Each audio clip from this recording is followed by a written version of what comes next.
அறம் சார்ந்த மனிதனாக நாம் வாழும் பொழுது நம்முடைய அறிவு, படிப்பு, நாம் ஈட்டும் பொருட்கள் இவை அனைத்துமே நமக்கும் பிறருக்கும் பயன்படும் வண்ணம் இருக்க வேண்டும்.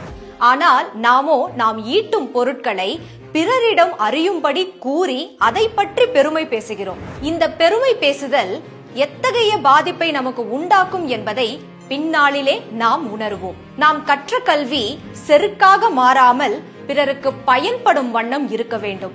நாம் ஈட்டிய பொருள் பிறருக்கு உதவ வேண்டுமே தவிர என்னிடம் இந்த பொருள் இருக்கிறது என்ற பெருமையோடு அது இருத்தல் கூடாது. இதையே ஔவையார் ஆத்திசூடியில் மிக அழகாக உடையது விளம்பேல், உன்னிடம் இருக்கும் பொருளையும் சிறப்பையும் பிறர் அறியும் வண்ணம் பேசாதே என உரைக்கிறார். இதனால் நமக்கு நன்மை மட்டுமே கிடைக்கும். இதையே ஔவையார் நமக்கும் கூறுகிறார்.